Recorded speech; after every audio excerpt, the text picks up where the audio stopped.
भगवान शिव की यह 6 आध्यात्मिक बातें आपकी आंखें खोल देंगी। देवों के देव महादेव को पंचदेवों का प्रधान कहा गया है। ये अनादि परमेश्वर हैं और आगम निगम आदि शास्त्रों के अधिष्ठाता हैं। शिव ही संसार में जीव चेतना का संचार करते हैं। इस आधार पर दैवीय शक्ति के जीव तत्व को चेतन करने वाले स्वयं भगवान शिव शक्ति के साथ इस समस्त जगत मंडल व ब्रह्मांड में अपनी विशेष भूमिका का निर्वहन करते हैं। मृत्युंजयाय रुद्राय नीलकंठाय संभवे अमृतेशाय शर्वाय महादेवाय ते नमो नमः। मृत्युंजय महारुद्र त्राहिमाम शरणागतम जन्म मृत्यु जरा व्याधि पीड़ितम कर्म बंधन, अर्थात मृत्यु को जय करने वाले भगवान महाशंभु को हम नमन करते हैं, जिन्होंने नीलकंठ स्वरूप को धारण करके संसार के समस्त गरल विष को शमन किया है।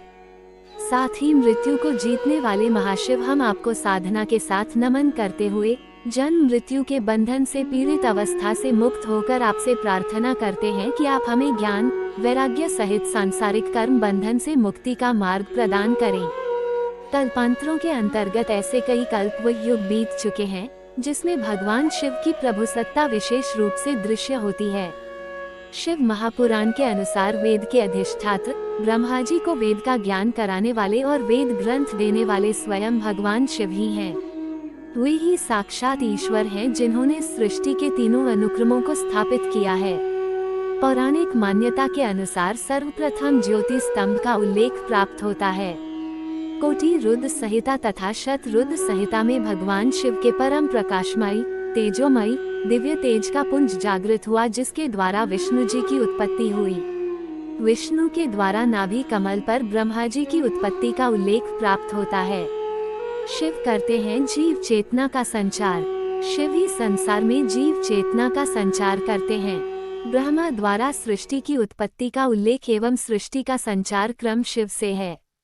शिव प्रथम, विष्णु द्वितीय तथा ब्रह्मा तृतीय स्थान पर हैं, किंतु सांसारिक मान्यता में ब्रह्मा प्रथम, विष्णु द्वितीय तथा शिव तृतीय प्रलयनकारी के रूप में माने जाते हैं। शिव स्वरूप में समाया सारा संसार। भगवान शिव के स्वरूप तथा क्रिया विधि के अंतर्गत जो स्थितियां सामने आती हैं, उसे देखें तो जिन्होंने वेद पुराण के माध्यम से जगत को अपने ज्ञान तथा अध्यात्म से परिचय करवाया, ऐसे महाशिव एक सामान्य प्राणी को अपने विशिष्ट पद से लेकर आत्मा परमात्मा का अनुभूत सिद्धांत प्रदान करते हैं। संसार सहित ब्रह्मांड के कालक्रम सिद्धांत के अनुसार संसार के भरण पोषण आदि क्रम को वेदों के माध्यम से अन्य देवताओं की नियुक्तियों द्वारा संपादित करने की अवस्था का अनुक्रम दिया गया है। क्या है हमारे कर्म और प्रारब्ध? परम शक्ति महाशिव के तीनों गुणों का उल्लेख समयानुसार युग परिवर्तन के माध्यम से सात्विक, राजसी एवं तामसी स्वरूप में दिखाई देता है।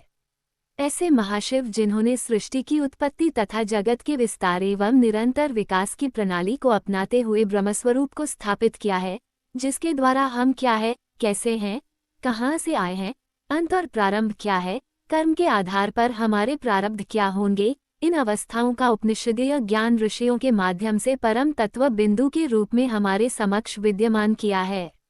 शिव एकमात्र परम अघोरी। भगवान शिव ऐसे अघोरी हैं जिनके द्वारा संसार की समस्त दिव्य शक्तियां, क्रियाएं तथा प्राकृतिक दृष्टिकोण से संतुलन की उन अवस्थाओं का ज्ञान हमें प्राप्त होता है, जो वर्ण व्यवस्था के साथ आश्रम व्यवस्था को भी हमें अनुभूत करवाता है। अध्यात्म शब्द से देखें तो 2 प्रभाव उल्लेखित होते हैं, जिसमें क्रमशः अधि आत्मा अर्थात वह आत्मा जो अधिभूत अधियज्ञ के नाम से जानी जाती है। चूंकि समस्त भागवदीय अनुक्रम पंच महाभूतों से संबंधित है, देव शदायन की पौराणिक मान्यता पर निर्भर करता है। इन अवस्था व व्यवस्थाओं को शिव अपने अंश मात्र से धारण किए हुए हैं। संसार का प्रबंधन और शिव ही एकमात्र ऐसे देव हैं जो संसार का प्रबंधन संभालते हैं। उन्हीं के द्वारा ज्ञान तथा वैराग्य जैसे मूलभूत दिव्य साधना का साक्षात्कार करती है। इन अवस्थाओं का ज्ञान एवं अनुभव आध्यात्मिक परमात्मिक स्थितियों से होकर गुजरता है। संसार तथा ब्रह्मांड के समग्र में भगवान शिव का परम तेज बिंदु अपनी गति से समस्त जीवात्माओं को प्रकाशित करता है। ये सभी जीवात्माएं शिव के उस स्वरूप का दर्शन व अनुभव करती हैं, जिसके अंतर्गत संसार की ये सभी परिस्थितियां आश्रम व्यवस्था पर आधारित हैं। शिव ही परम गुरु शिव की कृपा एक परम गुरु के रूप में हमारे सामने युगों से चली आ रही है, जो हमें जीवन को बेहतर बनाने की कला, वर्तमान से संघर्ष करते हुए समस्त विकारों पर नियंत्रण करके जीवन यात्रा को विजयी बनाती है। गृहस्थ एवं संन्यास के माध्यम से दो विशेष स्थितियां जीवकल्प में प्राप्त होती हैं। दोनों का ध्येय शिव के परम दर्शन प्राप्त कर सांसारिक यात्रा को विराम देकर जीवन मृत्यु के बंधन से मुक्त होने का प्रयास ही माना जाता है।